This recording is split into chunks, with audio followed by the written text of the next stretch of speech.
Japan वाले ये research कर रहे हैं कि पानी में से हाइड्रोजन को अलग कैसे किया जाए। जिस दिन वो पानी में ऑक्सीजन से अलग हाइड्रोजन कर लेंगे, उस दिन पानी से गाड़ियां चलनी शुरू हो जाएंगी। अमेरिका में मेडिकल साइंस में रिसर्च चल रही है और शायद बन गया है आर्टिफिशियल ब्लड।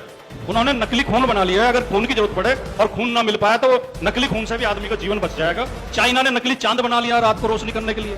और हम क्या कर रहे हैं, हम मंदिरों को और मस्जिदों को खुदवा के शिवलिंग ढूंढ रहे हैं कि कहां शिवलिंग है, कहां हनुमान जी की मूर्ति है, कहां देवता मिलेंगे। तो ये हमारे ठप दिमाग है कि बारिश कैसे होती है जी, कि इंद्र देवता है, इंद्र देवता आदेश देता है बादलों को, जाओ बारिश करके आओ। बारिश ना हो तो क्या करें, बोले इंद्र देवता को खुश करने के लिए यज्ञ करो, उसकी पूजा करो, उसे चढ़ावा चढ़ाओ।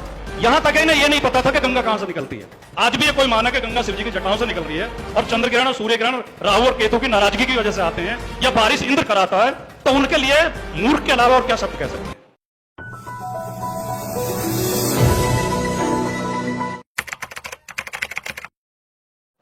बाबा साहब डॉक्टर भीमराव अंबेडकर जी ने भारत के संविधान के माध्यम से 6000 जातियों में बटे इस समाज को 4 वर्गों में बांट दिया था। 6000 को 4 जगह तो वो कर गए, अनुसूचित जाति, अनुसूचित जनजाति, अन्य पिछड़ा वर्ग और सामान्य वर्ग। मान्यवर काशीराम जी ने प्रयास किया कि इन 3 वर्गों को एक जगह लाया जाए बहुजन समाज के रूप में। और यह प्रयास जिस दिन सफल हो जाएगा, जिस दिन इनके दिमाग की गंदगी दूर हो जाएगी और ये बात समझ लेंगे कि हमारे सबके हित जुड़े हुए हैं, हम एक वर्ग से आते हैं, हमारे साथ एक जैसा अन्याय हुआ है, एक ही तरह के अत्याचार हुए हैं और हम सब एक वर्ग हित को समझ के वर्ग संघर्ष के रूप में जात छोड़ के जमात में बदल जाएं तो ये समस्या हल हो जाएगी। कबीर साहब ने एक बात कही थी कि सब कहते हैं कागज लेखी, मैं कहता हूं आंखन देखी। जो हमारा विषय है हिंसा मुक्त भारत, इस पे मैं अपने अनुभव की बात कहना चाहता हूं, किताबों की बात नहीं। मैं मानता हूं कि ये हिंसा, ये अन्याय, ये नफरत, ये वर्ग विभाजन, इसकी एक ही वजह है, ठप दिमाग। मेरे शब्द को आप समझने की कोशिश करना, ठप दिमाग। समाज में कुछ लोग ऐसे हैं जिनके दिमाग ठप हो चुके हैं, जिनके दिमाग सदियों पहले रुके हुए हैं, उनके दिमाग विकसित ही नहीं हुए। दुनिया बहुत बदल चुकी, दुनिया में नई नई रिसर्च हो गई, दुनिया में नए नए आंदोलन चल गए, लेकिन उनके दिमाग अभी वहीं ठहरे हुए हैं। मनुष्य जाति का अगर हम इतिहास पढ़ें तो प्रारंभिक काल में मनुष्य और पशु में कोई अंतर नहीं था। मनुष्य भी पशु की तरह बिना कपड़ों के रहता था, बिना घरों के रहता था, बिना समाज के रहता था, बिना परिवार के रहता था। प्राचीन काल की अगर हम सब वो इतिहास पढ़ें या कहानियां पढ़ें तो भेड़िया और आदमी आमने सामने आ गए। अगर भेड़िया का दाव लग गया तो उसने आदमी को मार के खा लिया, और आदमी का दाव लग गया तो उसने भेड़िया को मार के खा लिया। हमारा हजारों साल का समय इस तरह गुजरा है। फिर धीरे धीरे मनुष्य का दिमाग विकसित होना शुरू हुआ, मनुष्य ने समाज बनाना शुरू किया, मनुष्य ने खेती करनी शुरू की, मनुष्य ने पशुपालन शुरू किया, बस्तियां बनानी शुरू की और धीरे धीरे सामाजिक संबंध स्थापित हुए। तो दुनिया भर में राज्य के लिए और अधिकारों के लिए हिंसा होती थी, हथियारों से लड़ा जाता था। उस समय के जो भी हथियार थे, कभी पत्थरों से और पेड़ों की टहनियों से लड़ा जाता था, कभी फिर तलवारों से, तीरों से लड़ा जाने लगा, फिर बंदूकें आ गई, फिर बम आ गए।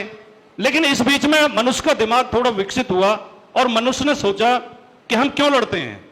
इन चीजों के लिए हम कोई नियम भी बना सकते हैं, कोई कायदे बना सकते हैं, कोई सिस्टम बना सकते हैं। तो धीरे धीरे जो समाज सभ्य हो गए और जो मनुष्य सभ्य हो गए, उन्होंने हिंसा का सहारा लेना बंद कर दिया और ताकत से फैसले ना करके दिमाग से और विचार से फैसले होने लगे। लेकिन जो मैंने शुरू में कहा, जिनके दिमाग ठप हैं, जो अभी विकसित ही नहीं हो पाए, वो आज भी हिंसा से, ताकत से और हथियारों से फैसले करना चाहते हैं। लड़ाई की वजह और हिंसा की वजह यह है, इन लोगों के दिमाग विकसित करने पड़ेंगे।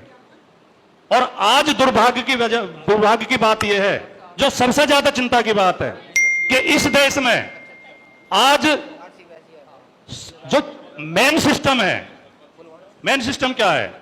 हमारे यहां 3 संस्थाएं हैं जिनसे लोकतंत्र चलता है, विधायिका, कार्यपालिका और न्यायपालिका। और चौथा स्तंभ कहते हैं लोकतंत्र का, इन्हीं के साथ मीडिया, जो हमारे मीडिया बंधु बैठे हैं। इन चारों जगह ठप दिमाग लोगों को बहुमत हो गया है, विधायिका में भी, कार्यपालिका में भी, न्यायपालिका में भी और मीडिया में भी।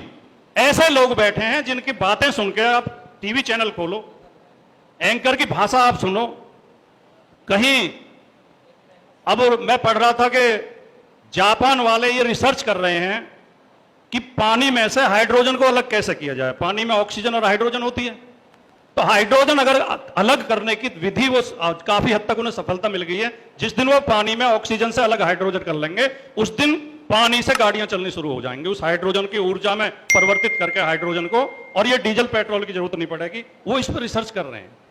अमेरिका में मेडिकल साइंस में रिसर्च चल रही है और शायद बन गया है आर्टिफिशियल ब्लड। उन्होंने नकली खून बना लिया है, अगर खून की जरूरत पड़े और खून ना मिल पाया तो नकली खून से भी आदमी का जीवन बच जाएगा। उसका अभी प्रयोग तो हो गए लेकिन वो बाजार में नहीं आया। नकली हार्ट बना लिया है, चाइना ने नकली चांद बना लिया रात को रोशनी करने के लिए। और हम क्या कर रहे हैं, हम मंदिरों को और मस्जिदों को खुदवा खुदवा के शिवलिंग ढूंढ रहे हैं कि कहां कहां शिवलिंग है, कहां कहां हनुमान जी की मूर्ति है, कहां कहां देवता मिलेंगे। तो ये हमारे ठप दिमाग हैं।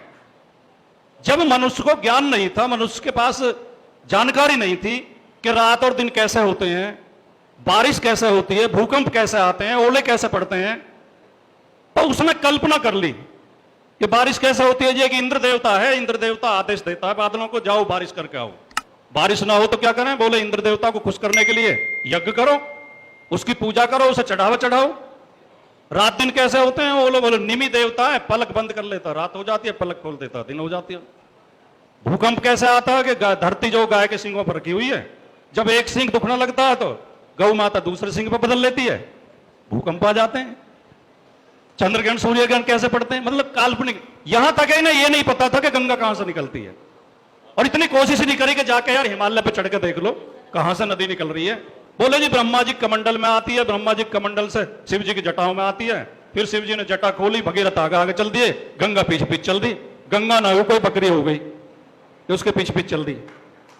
लेकिन चलो उस समय मान लें कि हम प्रारंभिक काल में थे, हमारे पास जानकारी नहीं थी, हमारे पास संसाधन नहीं थे।